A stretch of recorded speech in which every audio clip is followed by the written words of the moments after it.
So we're live. We are live. I just want to make sure that we're not copying underneath this. Just a second. Sounds good. Hey everyone, welcome back to Be Not Afraid. I am so excited for my guest this afternoon. It just worked out that I could change schedules around and bring my friend. Hang on.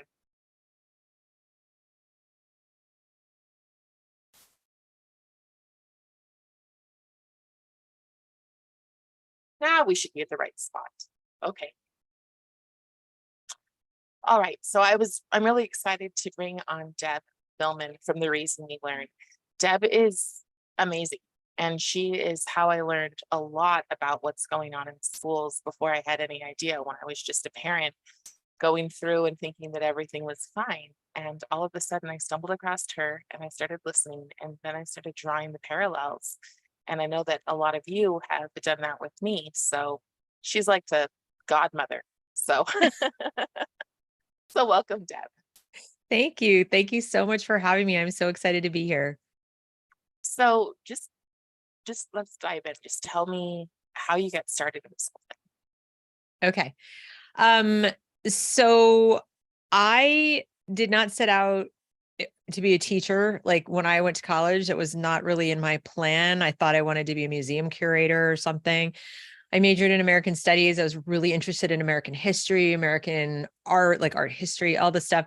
So I thought I wanted to go work at like a museum dealing with American art and decorative arts and all stuff. And I became a little bit obsessed with certain periods of history during, the course of my studies. And what it did was it made me kind of hyper aware of the nation's founding and the principles. And I was always the kind of kid who, because my grandfather fought in both world wars, so he would talk to me about how blessed we were to live in America like all the time.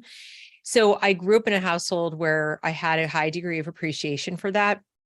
I also was kind of blessed to be able to travel as a kid, and I saw some countries that were a lot less well off.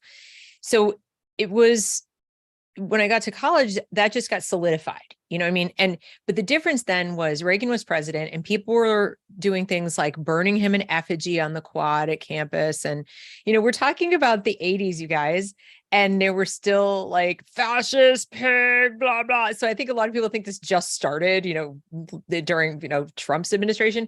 This has been going on since Nixon, basically. And so I saw that and I was that kid. It was like, but why? I don't understand. And I paid attention to current events. I'm like, this makes sense. So I've always been, this is just by way of saying, I've always been that person. I've been the person who, when everyone goes this way, I go that way, or at least stand still. And I'm like, wait, where are you going? Why are you going there? What's going on? So fast forward to the time where I had to make a decision after college. What am I going to do? I decided to go to grad school to become a teacher because I felt like the reason my classmates think these things is they just don't know. It's like very naive into believing that if I could go teach school and I could help the kids learn history and learn facts and learn to read and things, it would be great. And I went into it as, idealistic as any other person. And at this point, because I had gone through college, I lived overseas. I lived overseas at a time when there was such a thing as the Iron Curtain. So I actually went and saw East Berlin. I went to some of the Iron Curtain countries and visited. And there I am sitting in a graduate school class at University of Pennsylvania. And the professor, who was originally from the UK, is saying, he's holding up a copy of, Pedagogy of the Oppressed by Paulo Freire. Teaching is a political act and we must liberate our students. And there was me like, I'm sorry, what? So I'm the lone voice in the class saying, that's communism. What are you talking about? And so I was not exactly, I didn't have a lot of friends in grad school, and the professor didn't like me very much, but to his credit, I always say this every time I tell the story, he did not give me a poor grade. I did a paper. I think your audience will appreciate this. We were supposed to do a paper on something to do with history because the class itself was the teaching of history in the, elementary and middle grades. So do a research paper on a topic that interests you from this period. And so just to tweak the guy, I did one. It was essentially a book review of something called Just a Housewife, The Rise and Fall of Domesticity in America. I basically did a paper about the sort of mixed bag that feminism was, and how it was kind of a tragedy that in order for women to achieve things like getting credit in our own names and some of the stuff that, would be nice to have, and being able to vote, right? And I think most of us who are sane wouldn't want to give that back. But at the same time, we lost so much. And that there I was growing up in a world where the message to me was, if you just get married and have kids, or you are just a mom, or you are just a housewife, there's the just in front of it, you are, a traitor to all the women who have fought for all your rights. And so I analyzed that and challenged the myth that women have been just sitting there at home, not working or doing anything. So of course I tell these historical stories of all these powerful women throughout history, from, even, Abigail Adams and all that. And I just said, that was me. I was the girl who said your premise is false. And I've been doing it ever since. Now, how I got into this specific work in this space is that I took that mentality, that annoying personality, the thing that you either love it or you hate it. Okay. That's all there is to it. And when Donald Trump was elected, at that point in time, I had gotten divorced from my first husband. My kids had to go to public school. I'd already moved them from the regular public school to a charter lottery school, hoping it would be a little better. So I took advantage of school choice that was available to me via lottery, and got lucky and got my two younger kids into a lab school here in Charlotte, North Carolina. And my eldest was in a magnet school for IB, International Baccalaureate. And that was like the best I could do. I was like, just get them out of their zone school, because it's terrible. And when Trump was elected, well, even before Trump was elected, I noticed some odd things, but I was like, well, it's, the schools are pretty progressive, and it's just something I have to deal with. I'll have to undo it at home. Like you hear from a lot of parents. Right. Well, it is the way it is, and we'll fix it at home. Then he was elected. My kids come home, Mom, the teachers were wearing black today. And my middle daughter at this point, she's, 5th grade. She says, Mom, they lowered the flag to half mast. What's up with that? And I said, yeah, I don't know what's going on. Next day, she comes home, Mom, there's a crying room now in the school. And I was like, this cannot be true. My kid is telling me something. She's hearing this from someone and they're making it up. So I inquire at the school. No, it's true. I drive by the school. The flag's still at half mast. I ask the school, did someone die? Right. And they just look at me like, I can't, like they didn't even answer me. That's the strange thing. They looked at me like I had 3 heads, but they didn't actually answer me. So yes, they had a crying room. Yes, the teachers were like not even teaching. They were so busy, attending to the feelings of these non-voting 5th graders and 4th graders. And I was pretty appalled, but they got out there and went to the middle school of the lab middle school. And I said, well, let's hope for the best. It's going to be maybe better in middle school, because they'll get over it. He'll be the president, and, time will go by. Oh boy, was I wrong. It's first week of school. I pick my daughter up. We go out for hamburgers. She's sitting there. She does the thing that some kids do. It's almost like a puppy. They tilt their head. She says, Mom, I said, why do we shop at a racist grocery store? I said, I'm sorry. Like, what are you talking about? It's just Publix. Why do we shop at a racist grocery store? And I said, what makes you think Publix is a racist grocery store? Well, in our Quest class, the teacher said that they're building the big brand new Publix, which we shopped at a distant one. They're building the big new one in a rich white neighborhood, and there are food deserts where people can't. We've talked about food deserts, and she's telling me it's the first week of school. It's supposed to be their science class, and they were supposed to be, according to the syllabus that I had, learning about like planting food, like how plants grow. Right. Planting beans and things. And instead it's food deserts, and Publix is racist because they're planning their new store. So me being me, get home, open the computer, I look up Publix, and I look on the website for site selection criteria. And I pull my kid over and I said, what does this say? Because she's a very good reader.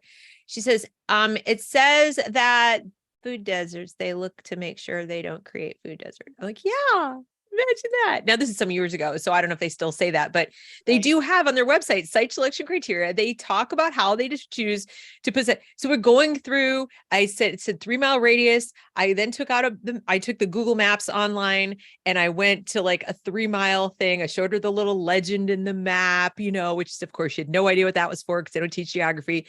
And I said, okay, if we drew a picture 3 miles around the little lot where they're putting the Publix, what's in that neighborhood? So my old elementary school, the old one I used to go to, I said, were you guys, as white students, were you the majority in that school? She's like, no. I said, that's right. It's 70% Black and brown, but and you guys were actually the minority at the school. And that's not why we left, by the way. We left because my daughter was getting brutalized, literally physically brutalized and bullied is why we left. That was the main reason, not because of race. Was the bullying coming from marginalized kids? Yes. Okay, Yes. go ahead. Keep going. A girl who was at no discipline whatsoever for her either. I think the teacher was like afraid of her parents or something. Just, what do you want me to do? I'm like, make it stop. Right. Tell her she can't hurt my kid. I actually went and volunteered in the school. Sorry to sidetrack, but I went to put eyes on. I volunteered in the school as a literacy tutor so that I could just kind of be around. And one day I was in the hall when my daughter's class, her 3rd grade class, was walking to the library, or, the resource center, media center, and they're walking down in their little line and they get to stop at the water fountain. Right? How they do that? They stop at the water fountain. Yeah. Right. They wait in line, etc. So I'm standing there just kind of around the corner. So the teacher is around the corner waiting for other kids and like hurrying them along. And I'm on the other side watching the kids at the water fountain. My daughter comes up for her turn. And she saw me, but she didn't want to make people know that I was her mom. She was just kind of like, don't look at me. And so she comes up, she bends over to get the water. This girl, Adese, sorry, that's her name. But anyway, she came up, hip checked my kid out of the way, making the little metal thing hit her in the face. You know, that metal. Yeah, I know what you're talking about. It hit her hard in the face and she's like, oh, like this. And she's like, you're taking too long. And like hip checks her out of the way. And I stepped forward at that point. I said, excuse me, you need to wait your turn. And she looks at me because who are you? I don't need to do what you say, whatever. And this is, understand, it's a 3rd grader.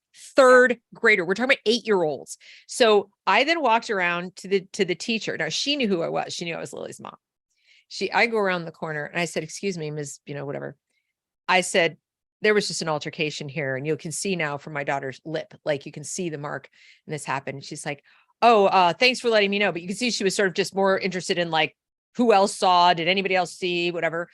And nothing happened. So this just went on and on. Anyway, long story short, that's why I went to the charter school they wouldn't do anything about it. And my daughter developed so much anxiety. She refused to go into school.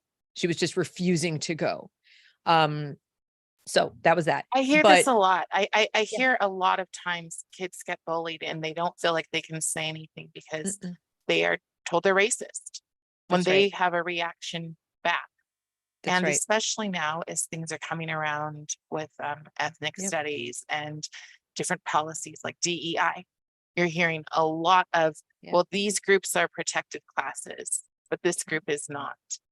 And it is very upsetting that people cannot recognize the bigotry in these policies. Right. If it didn't feel good for the Black child in the 1960s, 70s, and even 80s, why then do we want to take something that we know has destroyed people's souls? Right. I mean, well, there are reasons we can talk about it if you like. We can talk about that it is intentional, but just to complete this story, we're going back at that point to 2014. And when at the time, what they called it was when I said, why aren't you doing anything? I mean, I went in and asked for a meeting with the assistant principal, the principal. They said, well, there are cultural considerations. And it was at that moment that I knew this is not only not going to be fixed, but if I press this, my daughter's going to be retaliated against even more. We've got to get out of here. But at that time, I wanted to homeschool again, but her dad was not amenable. So we had to figure a different school. So the charter school. Well, I told you the story about the Publix thing. The next warning flag I got was when I went on the parents' Facebook page, the private parents Facebook page, Facebook group that is created by parents. Like, it's not even for the administration or anything. And I said, hey, has anybody else's kid come home and said this about their grocery store or food deserts or anything like that? The teacher is saying the stuff, and I find that very strange. It was not even half an hour. I got a phone call from the head of school. I am very disappointed in you. Like, I'm a 5-year-old child. I said, I'm sorry, excuse me? Well, that you went and publicly attacked one of our teachers. I said, first of all, I didn't name the person's name at all. Well, we only have one teacher in that grade of this. And I said, I know this. I don't know this. And he's actually a parent as well. He's a step parent in our school. And so he's in the group. I said, well, with all due respect, maybe he needs to think about what he's saying to our children. Does he know for a fact that none of the parents work at Publix? Does he know for a fact that none of the kids shop there and, might be thinking I'm a bad person for going to the grocery store? Well, you still handled it very badly and you should have come to me and And remember, I have at this point a history of people not listening. So I was going to go to parents. First, I want to build a coalition of, and I want to see, like, anyone else. Am I the only one? Is it only my kid? In part to verify that my kid didn't just like embellish or make it up. So I was happy to teach my daughter the lesson, but I wasn't about to go and say, the school is doing blah, blah, blah. I just said, is anyone else's kid doing this? And she jumped down my throat like I'd committed some crime. And this just got worse over the years, all the way until about 2017. At this point, my daughter was end of 7th grade. They took a segregated school trip. The then new science teacher, who was a Black woman, got all excited one day in class. And science was my daughter's favorite subject. Like this, she wanted to be a scientist when she grew up. And she started calling up different girls in the class, and not my daughter. And she's like, you and the names. And she's like, come up, look. There's a STEM conference in DC for girls. It just said girls. So I already felt bad for the boys in the class. She's saying this in front of the kids during class time. There's this great thing. We should go. My daughter hears this. She goes up to the teacher, can I go? And she says, no, it's only students of color. She says to my daughter. And my daughter didn't tell me. So she didn't come right home and tell me. The way I found out was another friend of mine found an Instagram video of these girls with the teacher on the metro in DC chanting, we hate Trump. We hate Trump. Obama is our dad. Obama is our dad. And they were like chanting this whole thing, wearing Obama t-shirts. The teachers, they're with them. We hate Trump. We hate Trump. And they were jumping up and down in public in the metro. And and there were other pictures there with the school logo and everything on it. And I'm like, you're there representing the school, et cetera. Then I realized they're there across weekdays. That means the teacher's not in the building. They had to have a sub. And so I called the school. I said, I want to speak to the director of the school. I said, this is clearly inappropriate that this is going on. It's inappropriate behavior. It really was, you had a segregated trip. What's going on? So the chairman of the board of the charter called me to a meeting. I went to the meeting thinking, okay, we're going to hash this out. We're going to get somewhere, right? He called me basically to threaten me with lawsuit, that if I spoke to a journalist, because I had spoken to a journalist and they had already called for comment and they were going to write a story about it, is if you do that, we're going to have to take action. They even dropped into a little hint of like, does your ex-husband agree with your approach to this? Maybe we need to talk to him, this kind of thing, bringing it into like, maybe my custody would come into, consideration. And I was so scared that in sitting there trying, they were telling me in that meeting that affinity groups are great, that they're really helpful for the kids, that, it's not racist to have affinity groups. And this kind of thing. Let's clarify what affinity groups are. Affinity groups are groups based on your race or your gender, and that's who you hang out with. Correct. And the school was already organizing them, and they called this trip an affinity, type of thing. And then their justification was that the funds for the travel were privately raised and the chaperones were private. I said, that's fine. The students were allowed excused absence from school. The teacher used vacation time, paid vacation time, and you paid for a sub to come in. You did use school money. You did. That's a fact. You can't, money is fungible. You didn't just, just because the gas and the hotel was paid for privately, that teacher wasn't taking an unpaid leave of absence, and the students, they'll have to make up the work. I said, they got excused absences. If I don't bring in 17 notes from a doctor, my kid can't stay home for a sore throat. And these kids are on the metro making spectacles of themselves, representing the school and being politicized by their teacher. And you're going to sit there and justify this to me, then the rest of you're assuming we all agree. So the video was shared out to the rest of the parent community. How do you think people feel who didn't agree? What if the shoe were in the other foot? I asked. What if people were Trump voters and they felt attacked? What if people, you don't know. And they chuckled at me like, that's ridiculous. Or, even if they were, whatever. And and my daughter at this point was like, Mom, you get me out of the school, because the final straw before really dangerous bullying set in, and I'm not going to violate my daughter's privacy by what happened with that. But what I will say is that the final thing that happened before the really dangerous bullying set in was that she was outside at recess and just standing there with her group of friends. One of her group of friends was an unapologetic Trump supporter. This girl, like, to her credit, she was just like, I don't care. And her parents had taken her to a Trump, Women for Trump rally, and she had the little sign, and she'd brought it to school, and she was standing at recess saying, look what I got. She had it in her backpack where she's like, look what I got. It's cool. It says Women for Trump, whatever. And the friends were saying, like, what was it like? And was it crowded? They're just standing around and talking. A kid walks by, he hears them saying Trump, and then he goes, what are you talking about? You saying something about Trump? What are you saying? You like him? You like him? And just like went after these kids, got up in this girl's face. So this boy gets up in this girl's face and says, F Trump. And then he says, say it, say F Trump, say F Trump. She says, I'm not going to say that. I'm not saying that about the president of the United States. I'm not doing it. And then a bigger boy was like, hey, back off, get out of her face. And this was like, you want to fight about it, whatever. And it became this to do. My daughter's standing by a tree. She's like 5 feet away. She's just there in the group. That's it. She's not saying a word, not doing anything. Teacher comes running over, everybody inside. They all have to go to the director's office, and now the boy was made to apologize for getting up in their face. But the next thing out of their mouths was, and all of you need to apologize for upsetting him. He was obviously very upset. He felt very threatened. Because wow. Why do you think? What possibly was it about this boy that you might make him have gotten the misperception that he should feel threatened? Well, he was Hispanic. And that was their excuse. They said to my kid, who wouldn't have ever thought of that, by the way, they said, well, his family is originally from Mexico. He's Hispanic or whatever. And so he feels very upset, and it's very threatening, and it's like, blah, blah, blah, blah, blah. You all need to apologize. So apologize turned into a restorative justice circle where they had to sit there for an entire class period. She missed her entire Chinese class that she was taking Chinese. She missed the whole class, sitting around while they had to say sorry 17 different ways to this kid. And he was allowed to share his perspective and his views about how hurt he was and how scared he is and his family and this and that and the other. And this was supposed to be helpful.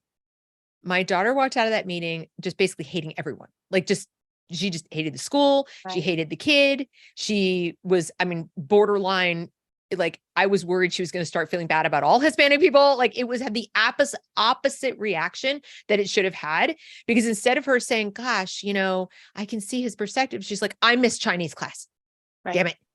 Right. And, why was I even there? I was just standing she's on the spectrum, a little bit like you would say Aspie. Sure. So her sense of justice, her sense of what is right and what is wrong is like extremely well defined. And this to her was bullying. This was to her felt like I didn't do anything, but I didn't do anything. It was like that. And she got in the car at the end of the day. That's how I found out about the end of the day. She's kicking the back of the seat, like kicking it and kicking. She's like screaming. And at the end of every day thereafter, she would put on headphones. She's like, can I listen to music? Can I listen to music? And she would get lost inside of music. And I watched my kid disappear inside herself over the next several months. And the first month of 8th grade, disaster struck. And I'll just leave it at that. She came out of school after that and was homeschooled again. And then shortly after, COVID hit.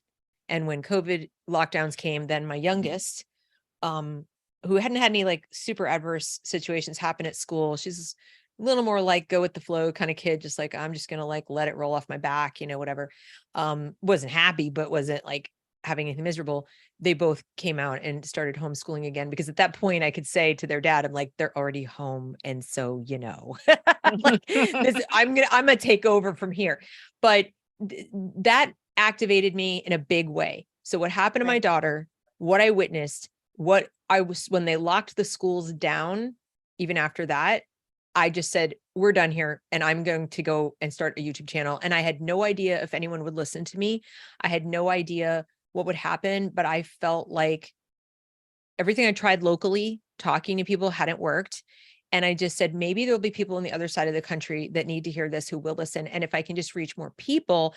And my whole approach was, if I can protect one Lily, like one, if there's just one kid out there whose mom or dad is going to hear what I have to say, and suddenly light bulb's going to come on and they're going to go, is that what's going on? Or the light bulbs, because I was seeing what was happening and how bad it was. Right. And I was challenging it head on, and I was being turned into a pariah.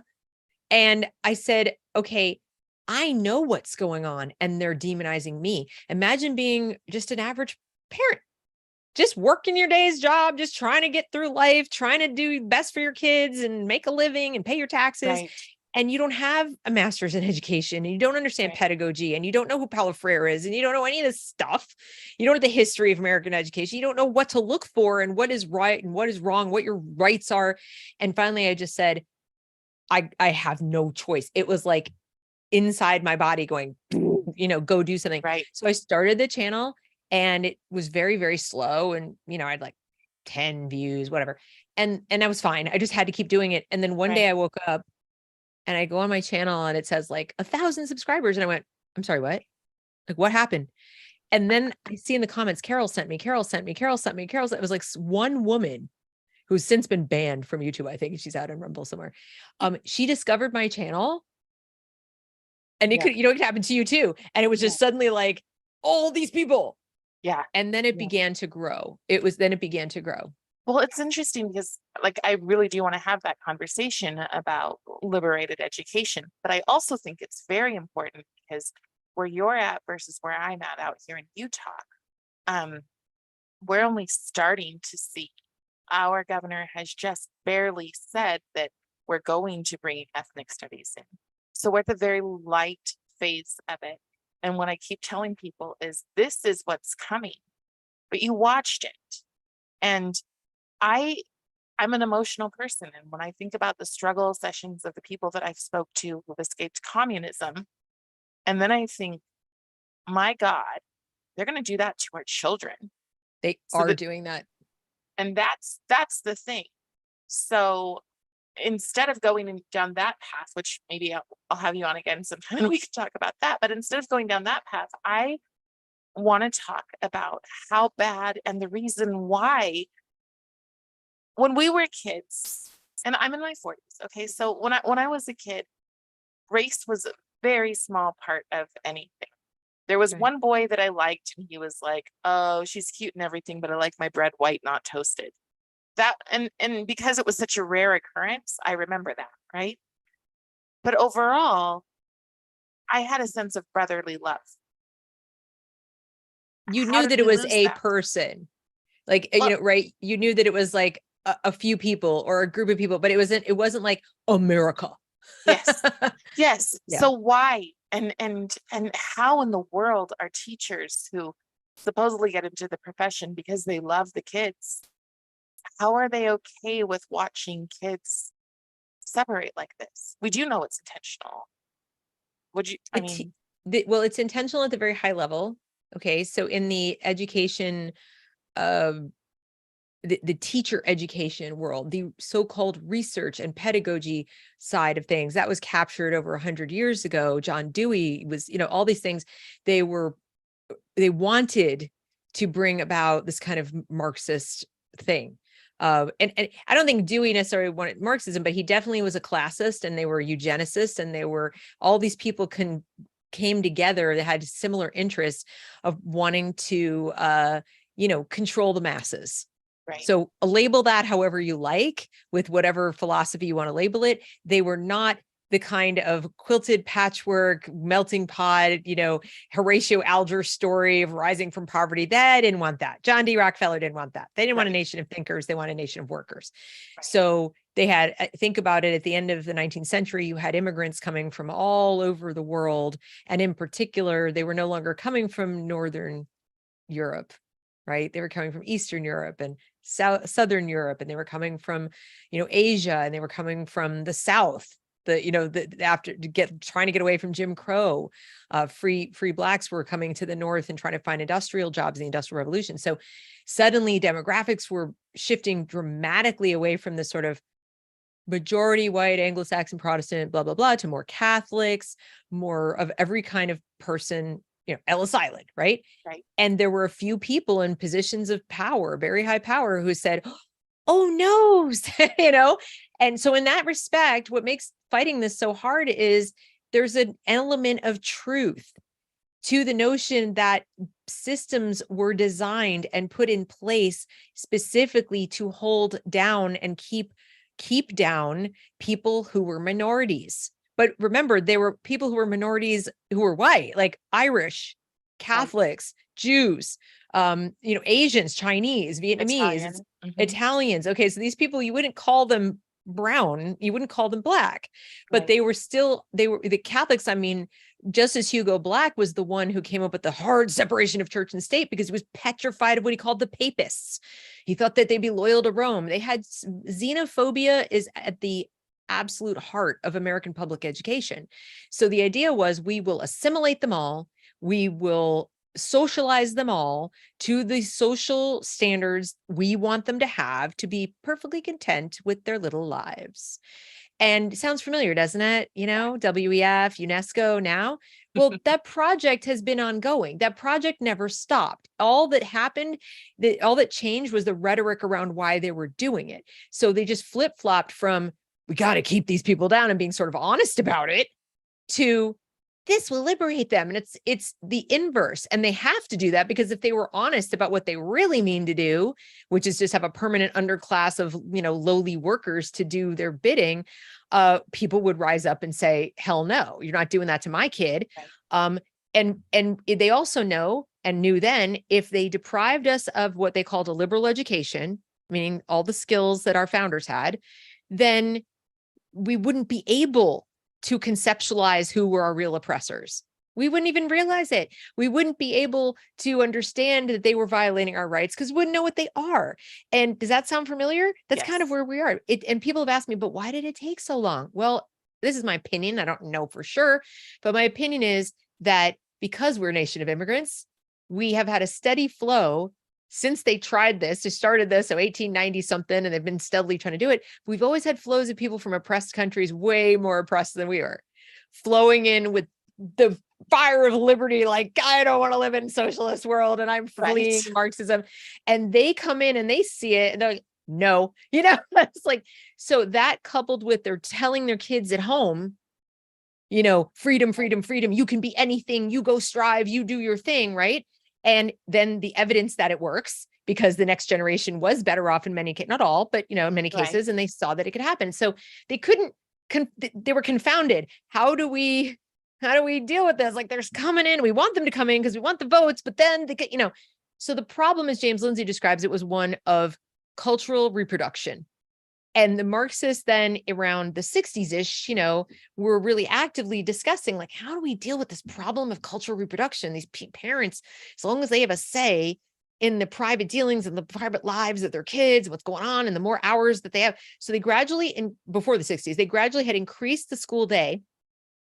And then what you started seeing around the 60s, with the Great Society programs and all these things, is now we'll have preschool. Now we'll have daycare facilities for poor people. Now we'll have assisted, like housing and affordable housing and food SNAP programs or EBT. So they started like giving more and doing more to make people more and more dependent on the government and more away from the notion that family is the center of my survival. This is where it is. And the kids born into that. I was born in 66. So you figure kids born in the 60s-ish grew up, they were the first generation, Gen X were the first generation to grow up in a post-welfare world, a world where, yes, we defeated Jim Crow, kinda, but your new Jim Crow was Big Daddy government saying what you could do, what you can't do, when you could do it, don't get married, you won't get the money, those kind of things.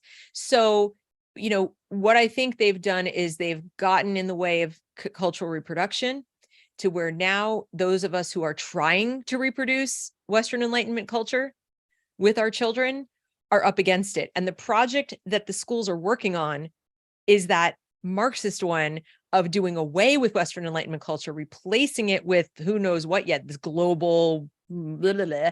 Global communism. It's okay. Right. And we know. Well, it is. And I think it's actually a step towards the kind of global fascism that, it's like, take what China has, which is fascism. They say Communist Party, but they're not. It's a fascist country. Right. And I think what they're trying to do is have us be like China. China's funding a lot of this, like around the bend. They're funding a lot of what's going on in Ukraine. And so is Russia. So all of this we're being played. Yes. And because we have at least a full 2 generations, at least, so grandparents and parents who were brought up in this post Howard Zinn, post Great Society, post welfare, post full-blown communist capture, Yuri Bezmenov warned us of, education thing. Yeah. Nobody knows better. I would say nobody. Fewer people know better than need to stop it. And so we now are faced with, the possibility that we might lose this battle for the country, as far as the country's children, but we still have a chance to win it for our individual children. And that's why I got into this, was I really believed, I'm not black pilled. I believe in the remnant, what I call it the remnant, that it doesn't take a majority to turn things around. I look back at our own history. You've studied this, the founding, you're talking about an infinitesimally small percentage of people that understood how much George III was a tyrant. Right. We romanticize it as if, the 13 colonies were full of patriots who just wanted to get rid of the king. And it wasn't like that. So you had this small band of people who knew exactly what was going on. And they were brilliant pamphleteers and marketers and speechwriters and propagandists a little bit, but they knew how to get the message of liberty out. That's what's missing. And I certainly am not so arrogant as to believe that I have what it takes to do any of that. But I feel like I still have to do what I can. If I can be like the little Betsy Ross over here, like whatever, then I'm going to do it. So what has happened to, when I think of teachers, in my head, I think of this, I think of idealists. I think of people who want to make the world a better place. But something happened where humility has been removed from the table. And it seems to me like it's been replaced with progressivism.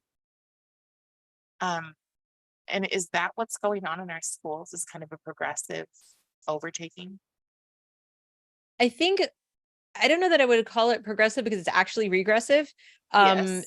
We're going back to tribalism and collectivism and so forth, which is really regressive. But what I think it is that when you go back in time to this period where they were, and you go back to Dewey, I talked with Christine Jones about this last week on my channel.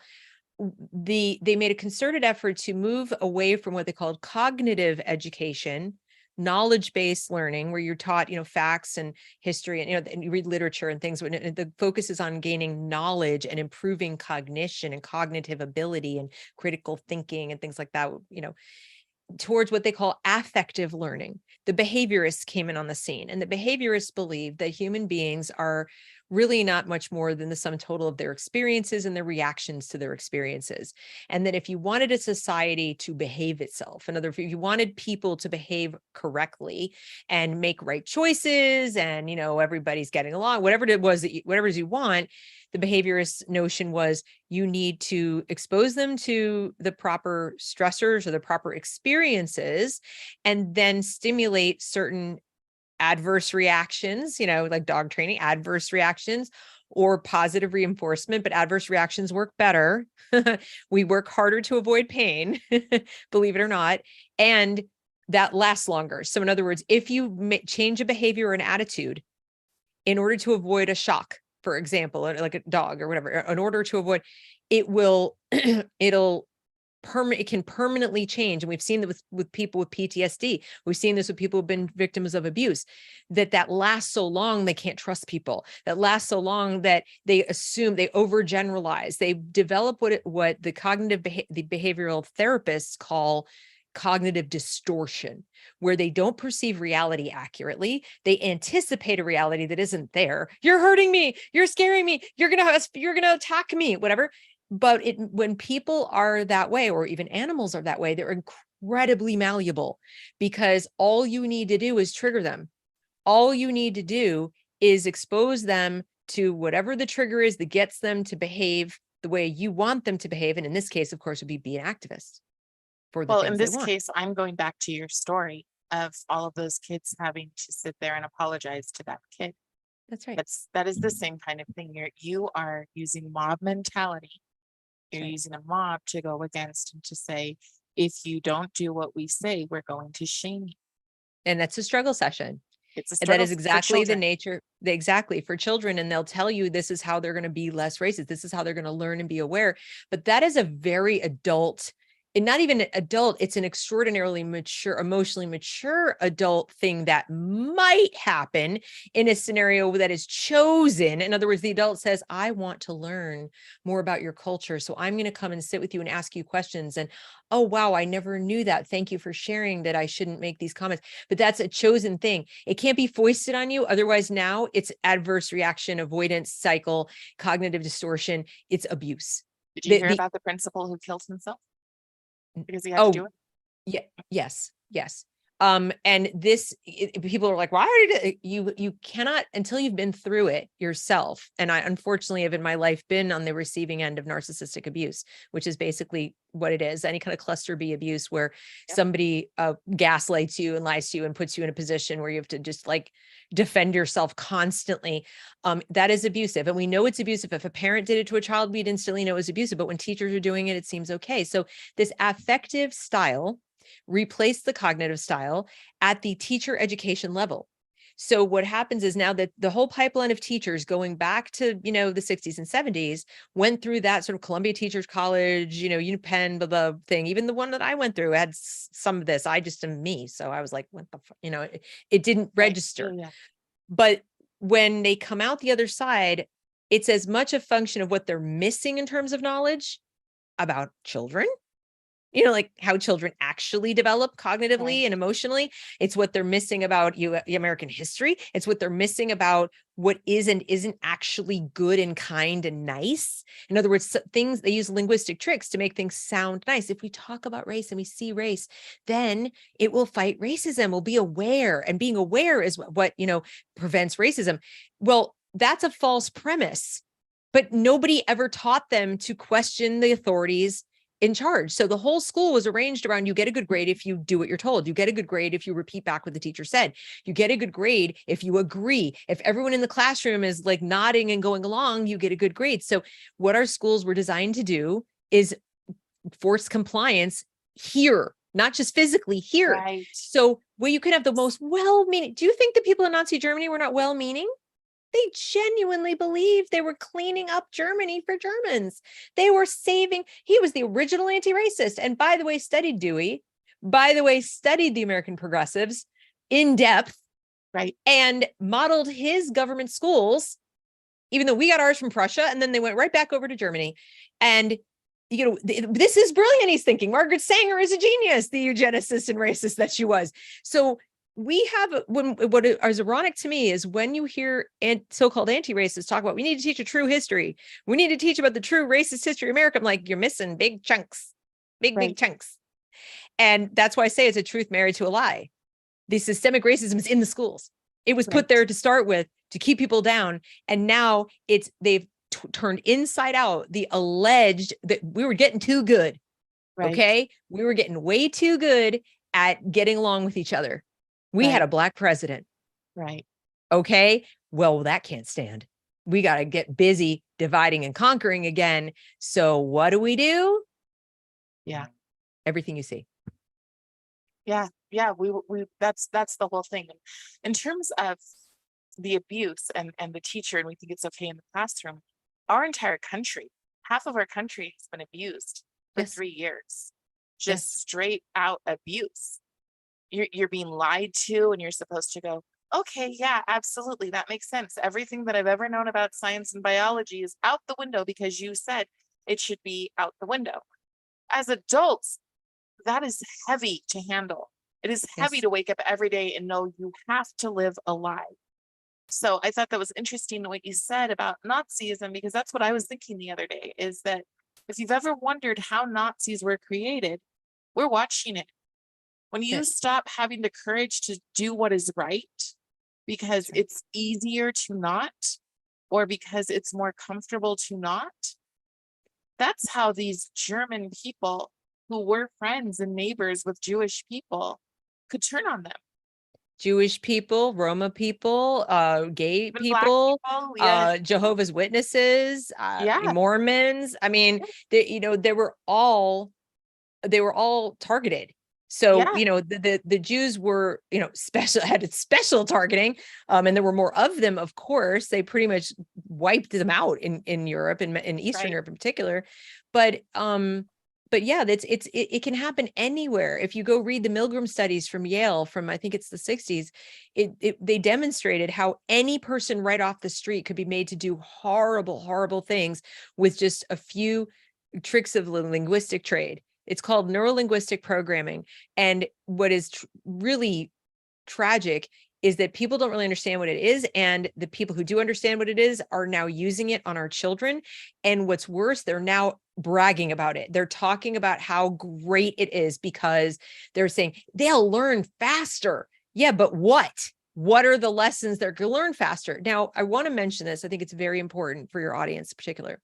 The danger we face as people who recognize this is going on and rightfully and righteously angry about what's happening to our children, but also to our country.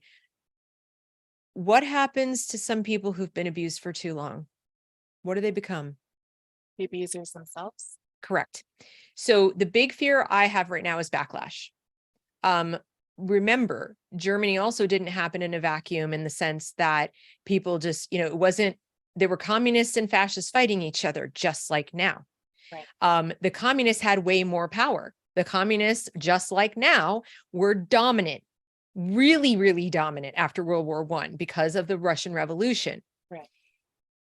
The fascists, first of all, Mussolini invented that concept, and it was just in its infancy. And Hitler was kind of like, that looks kind of cool, but mostly he was just fighting the communists. He actually read Marx, he read all of that, but he wanted power instead of the Marxists because he wanted to be an all-powerful dictator. But he commented in Mein Kampf how he could use the same ideas and use the rhetoric, but twist it around differently and so on.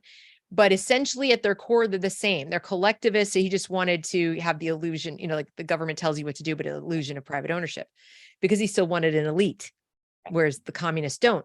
But they were the minority. The beer hall putsch, there were nobody. It was like, it's a bunch of losers. They're like, oh, think of Proud Boy, not Proud Boys. Sorry, they're not that bad. The people, what are the ones that are out there in the khakis and you know what I'm talking about?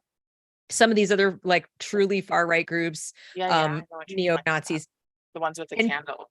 right. And it's pretty easy to say like losers, they're a small group of people, they did that, whatever. Right.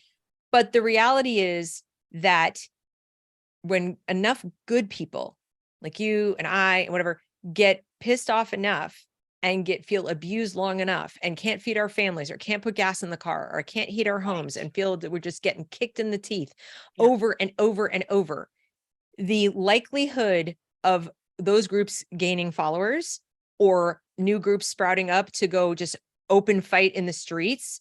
And I want everybody to understand something. That is the goal.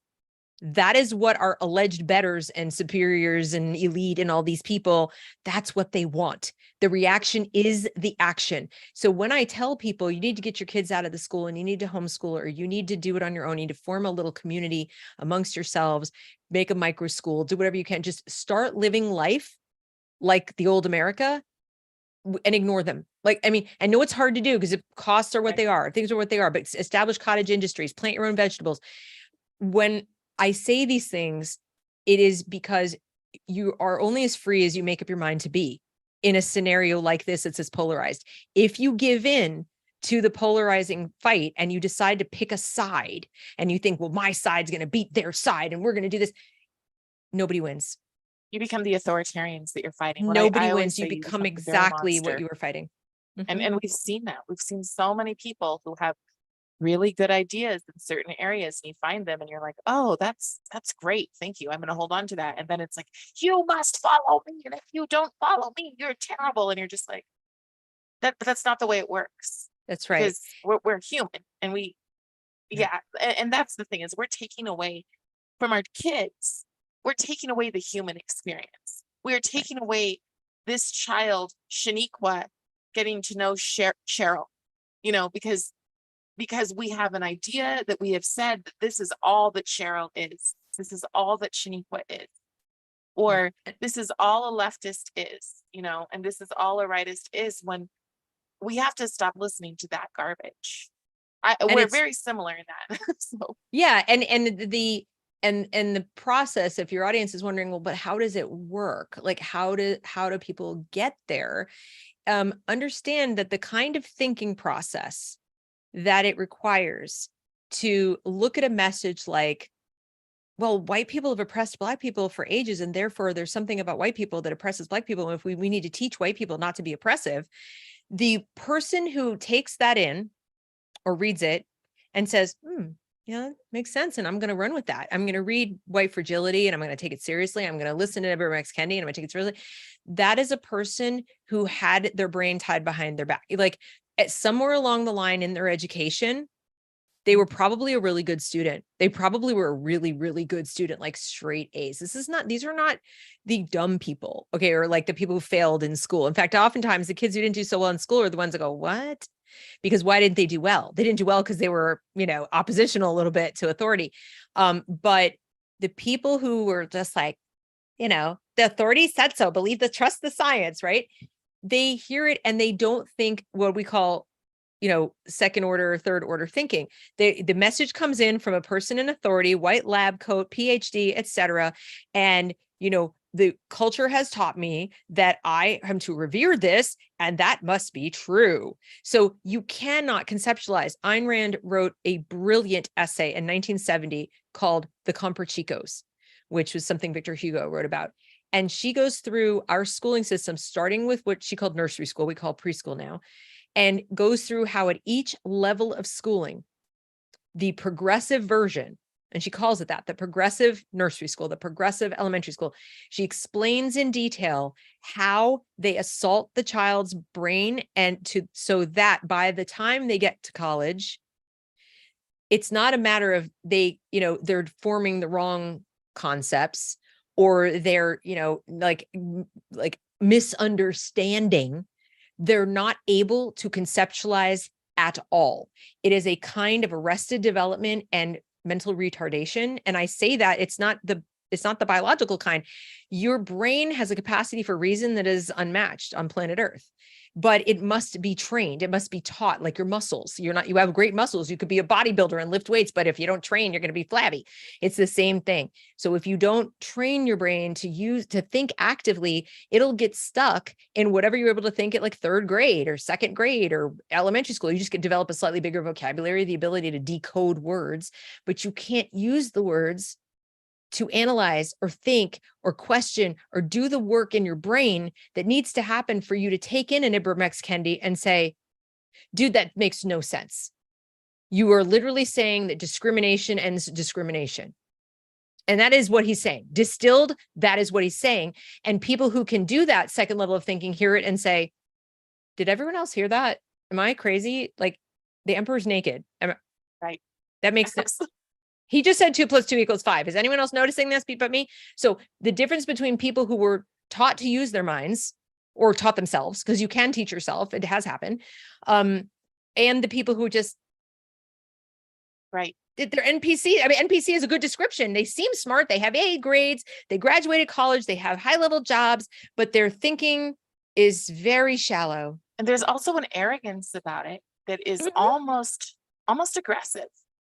that's why we're hearing a lot of teachers say, trust us, we're the experts. Yeah. And especially in 2020, there was lots of things that would come out on your screen, whatever media you were watching, that would say, teachers are the experts. We need them. We need them. We need them. And then I would sit in the class and I would go, I can teach my child better than what I'm watching right here. Because as soon as the one guy was like, parents can't be in our classrooms watching the work that we're doing with these kids. So it's Well, arrogant. it is an arrogance. And the problem is it's an arrogance that grows primarily because the audience for the arrogance doesn't think to say, at what? Where are the experts? At what? And then they need to answer the question. They say, at teaching your kids, why do we have 70% illiteracy in America? If you're the experts, seems like you're the experts at creating illiteracy. So if I look at the numbers, you're really good at that. So by what measure are you the experts at teaching? And then the next question, of course, that follows is teaching what? So what I try to do in my work, because I'm a language girl, I'm really, hang on one second. I'm really a sort of, are you there? I'm here. Yep. Oh, I don't know. It's like you just, something happened with my computer. So I'm a language girl. So what I do is I listen very, very carefully to what's being said and what's not being said. And what I try to do for the audience, and invariably people go, oh my God, I never thought of that. Because again, it's not your fault. Your teachers stunk and they didn't teach you how to do this. I grew up in a household of lawyers. I didn't have a chance. I had to do it. But when they say we're the experts, my question is at what? They say at teaching. Teaching what? The statistics don't bear that out. Okay, next. So what is it exactly you're trying to teach? And then when they say social emotional learning, what makes you the expert at teaching my child how to feel? Because that's what social emotional learning is. What makes you qualified? First of all, qualified, never mind expert, qualified to teach 25, 30, 50, however many children how to feel, how to emotionally respond to every conceivable experience they're going to have in that school building. And how can you be sure that you understand their context in the building, never mind outside the building, well enough to decide that you do know?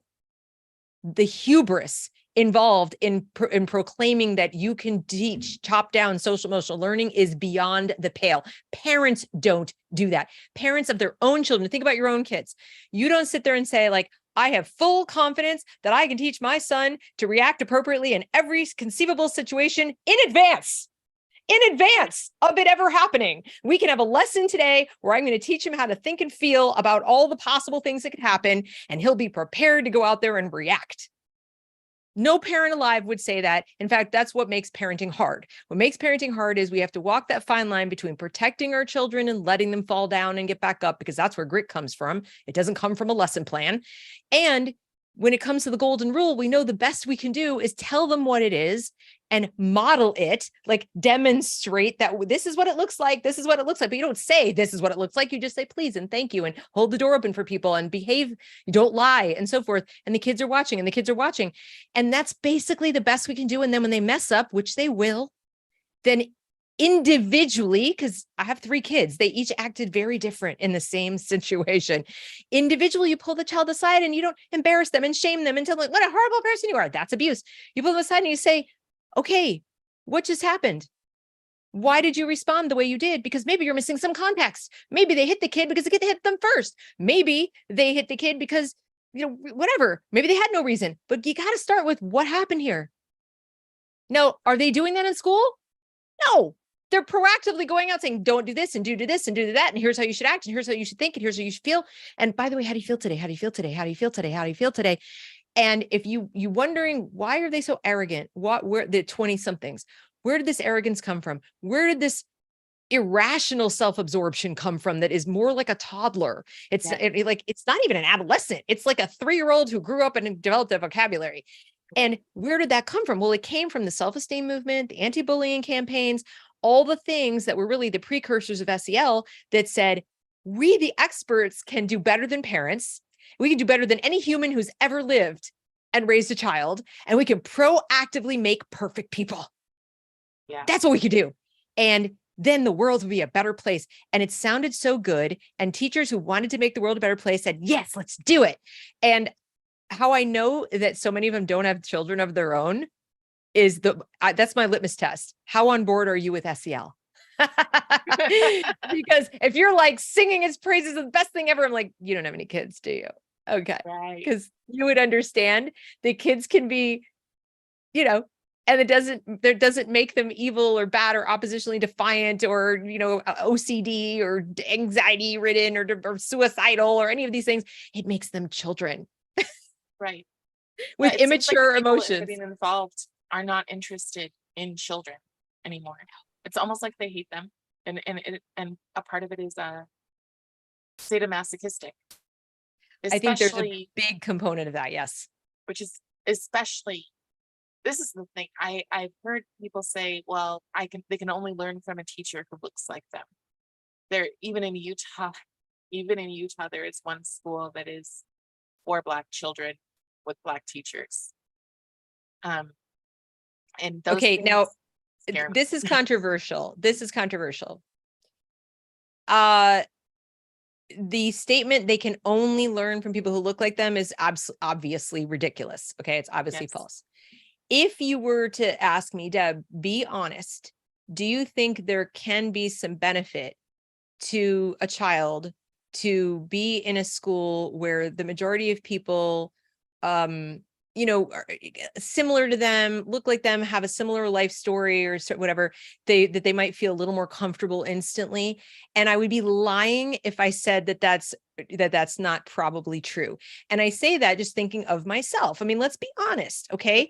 If I were stuck I would say stuck, but if I were put into a school in Kenya, and I was one of, 5 white kids in a school of hundreds of Black students, I would be lying to say that I wouldn't, as a kindergartner, initially feel a little strange. Now, do I also think there are things that the adults in that environment can do that don't revolve around, hi, you're a white girl, hi, you're a Black boy, like it would make me feel more comfortable. Yes. And this is where the Martin Luther King message comes in.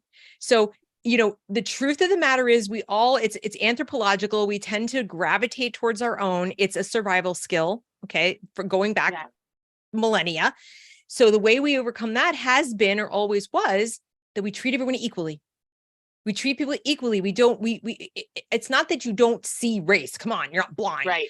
It's that it's irrelevant. Right. It's a skin deep. That's it. It's skin deep. You don't say, oh, therefore maybe you're not as smart, or therefore maybe your parents are poor, or therefore you don't make assumptions. You see that it's like someone having blonde hair, or someone being taller, or someone being short. It's as inconsequential as height. And then, so if I'm the little 6-year-old in the Kenyan classroom and the teacher comes up and says, welcome to our class, we're so glad you're here. And hey, I'm going to assign you to a buddy and you're going to show this person around and so forth and so on. And I act like this is all totally normal and there's nothing weird about this at all. I don't be like, tell us all about your whiteness. It's like, show us your culture. It's just, I treat you like you totally belong here. And then of course the kids are kids and they're like, cool. I'm just a kid. I just fit right in. And then if one of the kids steps out of line and says like, oh, snow roach or whatever they might say, I don't know. They probably do that in Kenya. They do that in America. But if they did something like that, then I, as a teacher, would pull that individual kid aside. And I would talk to that individual kid about their behavior. Yes. And why it's wrong. I wouldn't do class. We're going to do an entire lesson where you all have to sit in a struggle session about your biases and your this and that. Like, I'm going to de-escalate the situation. I don't want to magnify this into a big thing because there are a lot of kids out there who look for attention and they look for negative attention. And so you have to be careful when you discipline or when you want to fix a behavior to not reward it. Well, that's the thing. The solution is always individualism. Correct. That if you look at a person as the individual, you will always help that person. That's correct. You look at them and you say, oh, well, this kid needs help academically. You don't look at, oh, this kid needs academically because they're Black. Exactly. That's racist. Sorry, guys. Well, you don't say, let's take the math class and make it easier because it's a majority Black school. Exactly. I mean, we have brilliant mathematicians who are Black. Benjamin Banneker. Yeah. I mean, Yeah. slavery was still happening in America, and one of the foremost mathematicians in America was a black man. So, Yes. they Yeah. don't know their history. Right. And this is what I'm saying is they want to talk about to teach an accurate history. They're not doing it. They Well, and the stop thing it. is what they are doing is saying they're telling these kids this. So back to what you said about systemic racism, that is in the classroom. It's in the classroom under that. I'm gonna have less expectations for you because you are that color, or you come from this background. Margaret And then Sanger those would be people are the proud. ones saying, let us be in the front of the room and teach everybody else what to think. And quite frankly, I would like that person to sit down and shut up, because what they're teaching is vile. And I feel bad for them because it's not their fault that they've been taught this way, but they have been taught to be bigots. And They that's what have. I've seen with progressivism. We will say progressivism, yes, it is regressive, but what I've noticed is right or left, you can be a progressive. 100%. And you can be a very much an elitist and think you have all the answers, and that we parents are nothing, except for breeders, quite frankly, because I'm sorry, I'm really blunt, but that's the way it feels a lot of the time. Without a And doubt. Yep. and that means that you're emotionally deficient, if that's what you think of other people. So you're That's right. actually below. If you really think that other people couldn't possibly think because they didn't sit in a class with a professor who bloviated, then you're emotionally deficient. That's what the head of the middle school, who was black, said to me when I went to meet with her about a book that they were reading in English. So my daughter got in the class one day and she said, Mom, this is one of the, I can't take it anymore days. I said, what's happening? She said, we're reading a book about a boy who's Hispanic, and then an immigrant boy comes and he doesn't speak any English, and this boy's helping him. Anyway, long story short, she says to me, I was told today not to see the characters as individuals, but to see them as groups, to see them as representatives of groups. And so I wanted to check it out. So I contacted the English teacher, who was white. And I said, can we have a meeting? I want to talk with you. She said, sure, no problem. But I'm having the head of middle school come in. So sure, that'd be great. So we meet and I said, can you help me understand your lesson plan a little bit? My daughter said something. She said that you said there are no individuals in this book. It's just members of groups. And she said, that's quite right. That's exactly what I said. And I said, can you explain your rationale, why you did that? And she said, well, they need to understand that, this little boy could not access the education because he couldn't speak the language, and that he wasn't able to experience equitable education because, blah, blah, blah, blah, blah. And then I said, okay, well, that's one interpretation of the story. I said, what would have been wrong with teaching the kids that the boy who helped him was doing a really great thing, that he was offering help and friendship to somebody in the class who needed his help in language translation of his own free will, and what a great friend that is. And what about the fact that this kid came to America and successfully came to America, and now he was in a school, whereas before he wasn't even, he was in a terrible, dire situation, and now he's safer and able to access an education at all because he's not in this dire situation. I said, what about that perspective? And she said, well, that's not the perspective we want the students to have. We want the students to come away from this understanding that people who are Black and brown are at a disadvantage. So in other words, she gave me the line of the lesson we want to teach is that Black and brown people are oppressed. And so therefore, and then I turned to the head of school and I said, I have to tell you, I think this is racist. And she just looked at me and I said, I think this is racist. I think telling a group of 7th graders to see an Hispanic character in a book as representative of all Hispanics is racist. And I think it is incredibly, it's reductivist, it's regressive, it's so many things that I didn't think we were in the 21st century. And I really am opposed to this. And then she took to lecturing me.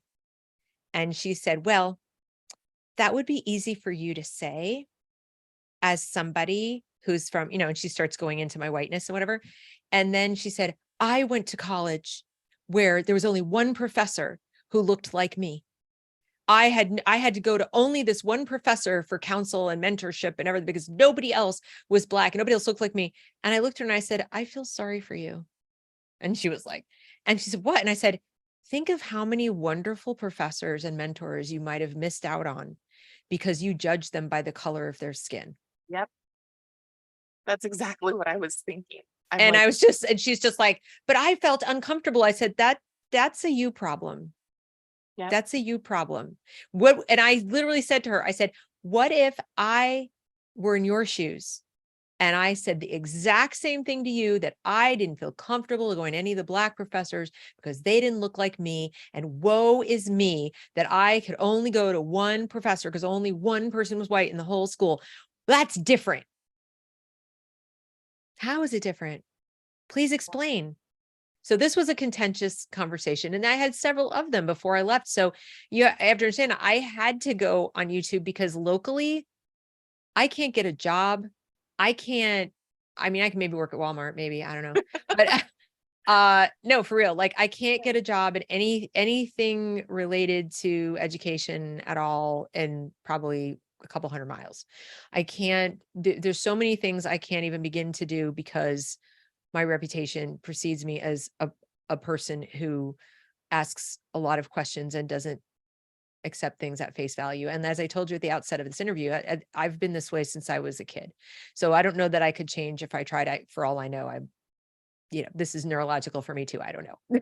I can't, people have said, you need to stop. And I'm like, I can't. Well, then that would make you neurodivergent, and that would make you a special group, a privileged group. Yeah, but I think my whiteness trumps my neurodivergence, and so I'm not allowed. That's always interesting. That's a whole nother topic. But I do think that that's the excuse that's how the white kids get out of these messes, which it's nothing but heartbreaking to me. And I'm really trying to hold back tears because I'm so sad that good people are getting punished for not following an ideology of hate. And this was the year I learned that I was twice privileged. This was the year I learned I was twice privileged because I'm also Jewish. Oh. And did you know? Yes. We run everything. Did you not hear? I've heard. I have space lasers. The Holocaust, So, yeah, no, I'm twice privileged because we run everything. We run Hollywood, we run the banks. No, we don't, by the way. Please don't clip this and say that. No, first of all, let's be clear. There's no we. Yeah. There is no we. So a person can say they're a Jew. And while it is different than saying I'm a Christian, right? Because Christian is more of a faith-based type of identity, whereas a Jew is a multitude of things. It's a culture, it's an ethnicity, it's a lot of things. But you can be an agnostic and still be a Jew. Like they don't care. Right. But I was shocked to find that out, that, to say that I supported Israel, for example, made me a fascist, made me a Nazi, a double Nazi, because I'm white and I support Israel. And now I support, taking books out of the library that have explicit, in them. And I'm triple. I'm a triple threat. So like I'm every bad kind of person there is. And yet I feel like all I've ever done in my life is try to help and protect children. Yeah. And these people don't believe in childhood innocence. No. They don't believe in protection. And quite frankly, they've been taught for generations and decades to hate. That's right. And the brokenness that happened, that makes me feel so bad for my own community, my African American community. That brokenness is now being projected. It's like they looked at it and said, oh, this is a really good plan. We've ironed out all the kinks. Now let's throw it at all the other kids and make all of the other kids be like this. So those people who sit back and go, oh, well, at least I'm not Black behind closed doors, because let's be honest, most people do. And when you do that, you need to realize that they're coming for your kids next. That's right. It's like the Blacks in America are like the Jews in Germany, in the sense of we're just going to marginalize. We're going to tell you that we care about. They told the Jews they were walling them off in ghettos for their protection. They told them they were deporting them for their protection. Yeah. After the stores were ransacked and Kristallnacht, which of course was completely orchestrated, they came in and said, well, you should have had better protection, and then charge them for cleaning up the mess. So, sound familiar? Think of the Black communities in Minneapolis that were torn to shreds while the police stood down and did nothing. Yeah. And, it's all like, oh, police brutality, whatever, whatever. And it's, mostly white DAs and mostly white mayors, not all, but, when you look at it at the core of this, I'm seeing a lot of white faces. I'm seeing a lot of white faces on the progressive side who are perfectly content to see people just fighting and going at each other, at each other's throats. And I that's why I said, I want to make sure that message gets out, that as tempting as it is to say, well, I'm not going to say everything, no more of this. You literally can't stop it. It's too far gone. So your fighting is you're screaming into a hurricane. So now what you have to do as a parent, as somebody who is a head of a family, perhaps head of household, you look inward, protect your family, protect your children, think what that looks like. What is that going to look? What kind of community do you need to build? Do you have, one or two friends who are like-minded with you? That's maybe all it takes. Do you have, somebody who has an off shift job from you that you can share childcare? You need to start strategizing. How am I going to build my American dream? And I don't want to pay attention. Forget them. Yes. You can't change them. There's nothing you're going to be able to do.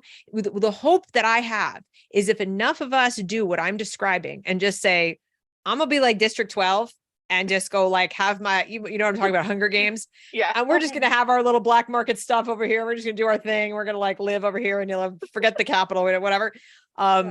Then I really believe they will collapse under their own weight. All of their power, all of their strength comes from either people complying or people fighting with them about complying. Right. And they would have no strength at all if you quietly didn't comply. You opt out, disappear. And you say, well, how can I have to have a job after the? So fine, go have your job. Don't talk about this stuff at work, but then keep your kid out of school, homeschool, go in a little micro school, do something else. And when people ask you, be like, oh, yeah, my kid's in school. Like it's none of their business. Right. And because let me tell you, if we get to a point where the government is literally coming to your house and making homeschool illegal and dragging your kid by the arm out to some building, or DSS shows up at your doorstep because you're homeschooling or something like that, now we're at war. So like, I mean, that's what we're not there yet. We're not there yet. So don't wait till we get there. Right. Because then you can't come out. And I really want people to understand this, that if you decide to engage and co-parent with the government, which is basically what public school is, I don't care. Yes, you do. That might be aspirational, but you do. So there is that risk, and it's different for every person based on a variety of factors, your kid, what they say at school, what you say, what happens. Like if I were still in a public school, I would be putting myself and my child at risk of losing my custody. My behavior, as was everything I just told you, could have resulted in the loss of custody of my children very, very easily.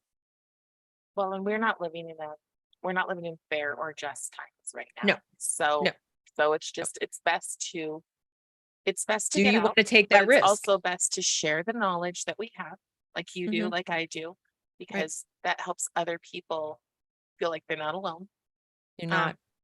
No, there's so many of us out there. So the face of homeschooling has changed so much too. It's so different than it used to be. There's so many people doing it. There's so many micro schools, and also, this, it depends on the age of your children. I'm certainly not advising people who have a 16-year-old who's on the football team to like pull them out of school. Okay. So, I'm talking about that parent who's like, next year they're going to kindergarten. Yeah. Don't even start. And you've got to think about, is this really what's best for my precious little child who's so innocent and bright-eyed and excited to learn? Do I want to put them in an environment where the first question they're going to hear when they arrive is, what are your pronouns? Right. You really want, because that will happen. And so I'm talking to those families. I'm talking to the families where you haven't started yet, or your kids are really young, or your kid is facing some stuff, whether it's bullying or they're struggling or they can't read, or, something's happening that isn't right. It's not. And I think the middle school ages is another good time to get out. Like, absolutely. Get out when you can still build. You still have influence. They don't have a car, so you still have influence on what their activities are. So that's because, and that's also the time when Planned Parenthood aims their attention at your kids. They're the most vulnerable to the gender messages Yes. in middle school. Yeah. And like, High school, as they're I pretty said, much, they're done. They're like, yeah, whatever. my daughter went from being a homeschooled kid. She was just so smart and so creative and so alive with learning. She went into public school, and each year she was a little more withdrawn. Each year she was a little more neurotic. Each year she was a little bit more, uptight. By the time that kid got to 8th grade, we were in a life and death situation. And so, I guess what I'm saying is that, those middle school years are really where things, if things are not good towards the end of elementary, if you got a 4th or 5th grader and they're a different kid than that kindergartner you sent off, like you're wondering, where did my happy little child go? Really give it serious thought. Uh, Mom to mom, please. Yeah. Because it can go south in a big way. Deb, I really appreciate having this conversation with you. Where can people follow you? So you can follow me on my YouTube channel, which is The Reason We Learn. I have a Substack, thereasonwelearn.substack.com. I do put audio versions of a lot of my videos there, and as a podcast, which you can also find on Apple and Spotify. And I'm on X as Owl of Athena, but it's at Deb_Fillman. And that's basically where I am. I am on Locals too. I'm working on trying to transition that to someplace else, but I am there for a couple of live streams a week for my supporters. That I do one about homeschooling, and I do one about just sort of current events, kind of inside baseball type of stuff that I don't necessarily put online. And my regular shows, I try to have one every Monday night called Dissident Dispatch, where I just give you the lowdown on some stuff that's crazy and like show you receipts and be like, what is this? And that's sometimes entertaining, or I'll have a guest do the same. And then occasionally, and I do live interviews with people like yourself and others who are working on this stuff. So Well, I really appreciate it. Thank you so much. Have a great day. you're so welcome. Thank you. You Bye. too. Bye.